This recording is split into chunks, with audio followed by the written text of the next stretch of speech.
Qu'est-ce qu'on peut faire en Seine-Maritime? Moi, ça fait déjà 4-5 fois que j'y vais et du coup, j'ai pas mal de petites adresses vraiment sympas. Où dormir, quoi visiter qui est vraiment intéressant, que ce soit pour une seule personne, un couple, des amis, voire même une famille finalement.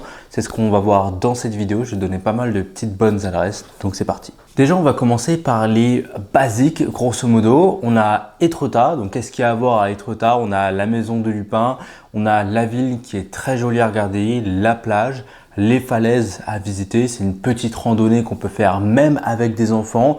On monte juste un petit peu, 15-20 minutes. Voilà, il y a pas mal de petits checkpoints de vue qui sont très intéressants. Si tu vas aller plus loin dans la randonnée, tu as une randonnée qui va jusqu'au rocher en forme d'œil d'éléphant, un truc comme ça. Donc voilà, c'est très sympa et très facile à faire par tout temps. Alors certes, il peut y avoir quand même pas mal de vent à certaines périodes, donc il faut faire un petit peu attention.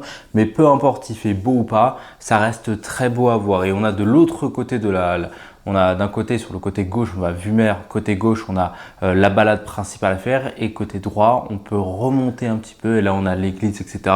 C'est aussi quelque chose qui est sympa à faire. Après, il y a un petit marché à Étretat, un petit peu que j'appelle un marché à touristes et tout. Mais il y a quand même pas mal de petits trucs qui sont faits dans la région, grosso modo. Donc, ça peut être très sympa un petit peu à faire. L'œil du panda. Je me suis trompé, c'est l'œil du panda. Et un petit truc à faire, c'est le coucher de soleil là-bas à Étretat. C'est très très joli à voir. Ensuite, on a évidemment Fécamp. Fécamp, c'est pareil que Étretat finalement. La ville est jolie. On a la distillerie qui est sympa. On a le musée du chocolat. On a le musée des pêcheries aussi qui sont très sympas à faire. Le musée des chocolats, on a la dégustation à faire. Pareil à la distillerie de la Bénédictine. Mais là, du coup, c'est un petit peu moins pour les enfants. On a des sorties en mer, pas sur des petits bateaux tout pourris, c'est des gonflables et tout. Ça, c'est pas intéressant, je trouve. Mais là, on est vraiment sur des voiliers en bois et tout. C'est des sorties de 2 heures ou 4 heures, voire même au coucher de soleil. Donc, c'est quelque chose à faire qui peut être très sympa. En temps normal, c'est d'avoir le meilleur temps, donc un petit temps un petit peu dégagé, pas trop nuageux et surtout pas en fait quand il y a une mauvaise météo, ça ils interdisent même les sorties, donc comme ça tu es tranquille là-dessus. Donc voilà un petit peu ce qu'il y a à faire dans les 2 grosses villes principales en Seine-Maritime. Un truc qu'on a fait ce matin, c'est l'écomusée du cidre et de la pomme. En gros, c'est une ferme, une cidrerie, je crois qu'ils appellent ça comme ça, où il y a pas mal il y a comment on appelle ça, on a un escape game finalement, donc ça peut être vraiment pour tout âge, etc. Et surtout, en fait, on a le musée sur la fabrication du cidre, avec à la fin une dégustation de leurs cidres qui sont vraiment très très bons. Donc alors, on repart tout le temps évidemment avec une petite bouteille et tout, mais ça coûte vraiment pas cher, genre c'est 8 € à la location à la tablette si vous voulez visiter vous-même, ou il y a les visites guidées qui elles sont moins chères.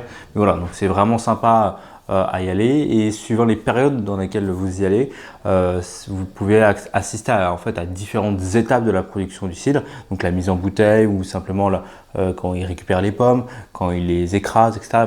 Enfin bref, il peut y avoir plein de petites périodes et tout. Je vous conseille de les appeler. Alors si vous voulez savoir, il y a tous les liens dans la description de tout ce que vous pouvez faire. Donc voilà, on l'a fait ce matin et c'était très très sympa. Ensuite, il y a une expérience qui se fait vraiment pas mal. Bon, on en parle plus à Étretat, c'est tout ce qui est balade à cheval. Alors les balades à cheval, c'est pour tous les âges, pour tous les niveaux finalement. Que tu sois un débutant complet qui n'est jamais monté à cheval, tu peux faire des balades à cheval, ce n'est pas un problème. Moi, j'en ai fait à Étretat, j'en ai fait à Fécamp, j'en ai aussi fait dans le centre équestre d'équitation dans lequel je suis. On va en reparler juste après, mais voilà, j'en ai fait pas mal. Pourtant, moi, je fais pas de l'équitation, je fais uniquement des balades de temps en temps en vacances. Mais voilà, Emma qui fait de l'équitation, bah en fait, elle peut faire des bonnes balades, c'est-à-dire des balades au trot, au galop ou même s'amuser. Donc, il y en a plein à faire dans le coin. Il y a beaucoup de centres équestres, mais celui que je conseillerais, il est aussi avec le où dormir. Alors, on peut dormir dans des, on va dire des Airbnb, des logements un petit peu basiques, mais c'est pas franchement ça des vacances. Pour moi, il y a les activités à faire qui donnent des souvenirs, des émotions et tout, mais il y a aussi le logement. Si on est dans un logement qui fait partie des vacances, un truc qui est bien, on profite même du logement, pour moi c'est ça le plus important. Et là en fait je suis dans un gîte qui est fait pour les familles, donc on peut loger de 4 à 6 personnes. Et en gros ce gîte, il est au cœur d'un centre équestre, c'est le centre équestre d'Anouville, à Nouville-Villesmil, c'est à 30 minutes d'Étretat et à 30 minutes de Fécamp, donc on est un petit peu en plein milieu de la Seine-Maritime, donc ça c'est trop bien finalement, donc on a toujours un petit peu de route, etc. à faire. On a 10 minutes de la cidrerie si vous voulez savoir. Et là-dedans, en fait, on a tout ce qu'il faut en termes de confort. Parce que là, il fait super froid dehors. Là, on est en octobre, mais on est vraiment dans une mauvaise période. Il fait super froid, il y a plein de vent et tout. On sent rien du tout. On est vraiment très à l'aise ici. On a cuisine équipée, 2 chambres, une télé dans chaque chambre, plus la télé du salon. On a surtout une salle de bain qui est incroyable. On a bain remous, douche à l'italienne, donc ça c'est vraiment très très bien pour se détendre. Mais bon, c'est plus le centre équestre en lui-même qui est cool, c'est qu'on dort et qu'on a vue sur les chevaux. Il y a même une petite ferme pédagogique pour les tout bébés. Et là, on peut faire des cours, on peut faire des balades. On peut même simplement donner à manger aux chevaux. Alors, c'est plus des carottes qu'il faut leur donner. Donc, tu vas acheter 2 kilos de carottes à Intermarché et tu leur donnes.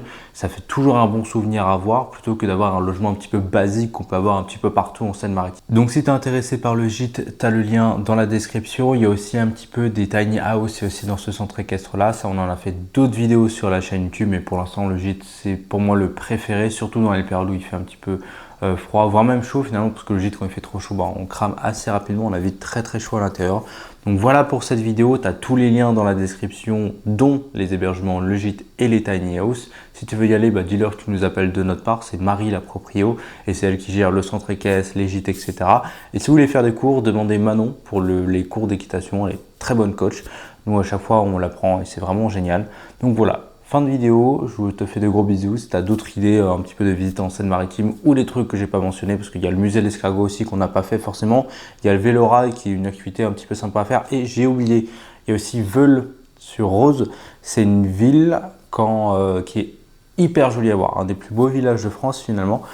Et en fait, tu te balades le long du fleuve et tout est fleuri à côté. Donc, il faut tomber sur la bonne saison, évidemment. Mais c'est très sympa à faire. Donc, voilà, c'est aussi une activité à faire. Donc, si j'en ai loupé, n'hésite pas à me le dire dans les commentaires. Et on se retrouve dans une vidéo sur la Seine-Maritime et sur ce gîte-là. De gros bisous. À très vite.